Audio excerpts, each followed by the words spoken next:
ज्यांच्याशी बोलताना तुमचा अर्थ होतो असा तो एक देव आहे माझा, जीव नाही आहे. जीव हा सुखाचं सत्य आहे, देव दुःखाचं सत्य आहे. याचे सत्य प्रत्येकाच्या आयुष्यात काही ना काही दिलेलं आहे, ते फक्त सद्गुरूशिवाय कोणाला माहित नसतं. गोपाल कृष्ण. आयुष्याचा जास्त विचार न करता फक्त एका गोष्टीचा विचार करा, सद्गुरूची सेवेचा विचार करून आपल्या जीवनामध्ये करावा. जेणेकरून आयुष्यात किती काटे असले तरी सद्गुरूच्या सेवेने काट्यांचे रूपांतर फुलात झाल्याशिवाय नक्की राहणार नाही. जगात येताना आपल्याकडे काय आहे? आपल्याकडे देह असतो. येताना आपल्याकडे काय देह आणि नाव नाहीये. बरं, येताना फक्त देह आहे, नाव नाही आहे. बरोबर, नाव तर इथं आल्यानंतर भेटलं आपल्याला. हा होय, तो होय, तो होय. येताना देह आहे, नाव नाही. जग सोडताना नाव आहे, देह नाही. देह आहे का जग सोडताना? नाव नाही, देह नाही राहणार, नाव आहे. म्हणून जीवनामध्ये आल्यानंतर ऐशी करणे करो तुम हसो जग, असं करावं. तुका एका मरण्याची सरे उत्तमाची उरे कीर्ती. अरे राजा, मिळालेल्या देहाचा नावामध्ये रूपांतर करण्याचा हा जो प्रवास आहे ना, त्या प्रवासाला आपलं आयुष्य आयुष्य आहे. त्या आयुष्यामध्ये आल्यानंतर काय करावं? आता मात्र त्या ठिकाणी शिवपुराण शिवमहात्म्यामध्ये ब्रह्मदेव खोटं बोलले. दोघांना खोटं बोलायला लावलं. कोणाकोणाला ऐकलं ना 2 वाजतापासून? कोणाकोणाला खोटं बोलायला लावलं? गाईला केतकीच्या फुलाला. म्हणून असं म्हटलं बोल झालं प्रगट म्हणजे काय? त्या असं शिवलिंगामधून शिवजी प्रगट झालेली आपल्या अंगाचं नख कापलं होतं. आपल्या अंगाचं नख कापलं आणि त्याच्यानंतर काल भैरव प्रगट झाले. भगवान आणि शिवजी सांगितलं काल भैरव. ब्रह्मदेव खोटं बोलला, मग काय करावं? जसं ब्रह्मदेव खोटं बोलला, काल भैरवाला सांगितलं शिवजीला, काल भैरवानं ब्रह्मदेवाचं डोकं उडून टाकलं. जे डोकं खोटं बोललं ते उडून टाकलं. म्हणून शिवजीच्या मंदिरात खोटं बोललं शिवपुराण फार महत्वाचं आहे. बरं, खोटं बोललं ब्रह्मदेवाचं मुंडकं उडवलं. ब्रह्मदेवाचं मुंडकं उडवलं. आपण काय करू? म्हणून शिवपुराण ऐकत असताना श्रावण महिना होईपर्यंत कधी खोटं बोलू नाही. हात करून शिवजीची आग्रहाची नंतर बोलत चालते. असं शिवजीची प्रार्थना आहे, कोणी खोटं बोलू नाही. ब्रह्मदेवाचं मला असं वाटतं डोकं उडवलं. किती कोसावर जाऊन पडलं ते? कारण खोटं बोलल्यानंतर ते पडलं, तिकडे जाऊन बरंच दूर गेलं.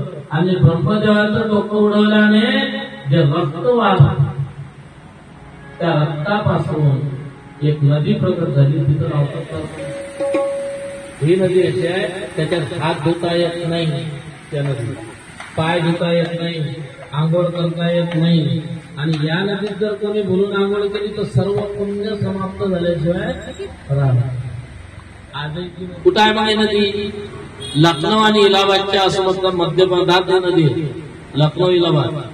आणि असं म्हणतं यूपी सरकारनं बोर्ड लावलं कि भूल से भी आप पाव मत डालना, इस नदी में स्नान नहीं करना, पक्षी भी पानी नहीं पीते, क्योंकि कैसे प्रकट हो गई हो? झूठ बोलने से प्रकट हो गई बाबा. कोण खोटं बोलल्यानंतर? कोण खोटं बोललं? ब्रह्मदेव. ब्रह्मदेवाला खोटं चुकलं नाही. शिवपुराण सांगते तुमचं आमचं खोटं खोटं झालं. म्हणून जीवनामध्ये एक खोटं बोललं तर 10 खोटं बोलावं लागते. म्हणून एकच बोलावं होतं. म्हणून बोलावं तर काय बोलावं? सत्य बोलावं. शिवपुराण आजचं शिवपुराण सांगते माणसाने आपल्या जीवनामध्ये काय करावं? सत्य बोलावं, एकच करावं. भला किसी का बन कर मत रहना, भला किसी का कर न सके तो बुरा किसी का मत करना पुष्प नाही मानस सांगते तुमच्या आमच्या जीवनामध्ये शिवजीला पाणी चालत नाही पाणी रे पेलही होऊ नका हर हर बोले नमः शिवाय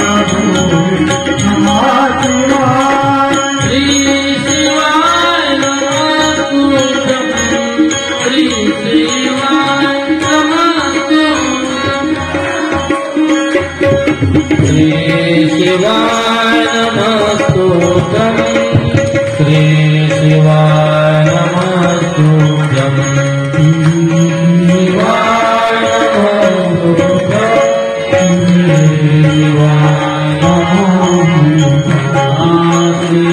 शिवाय नमस्तुभ्यं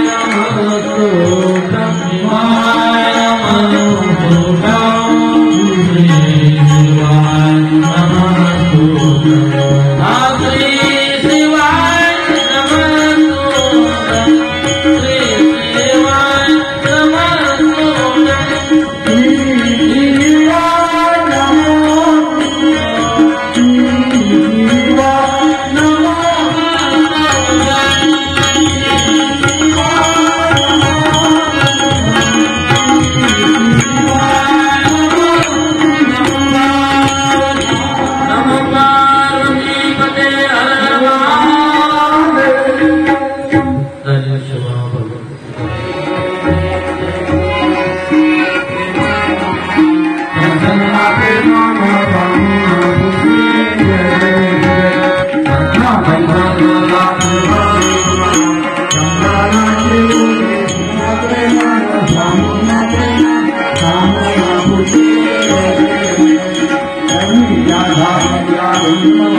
काले नदी पत्र पूर्वी लेकिन संकाल में जबाले जमाना सदा कुबाला के आकर द्वार के राजा जय श्री कृष्ण देवायते मंत्र पुष्पांजलि समर्पयामि गोपाल कृष्ण भगवान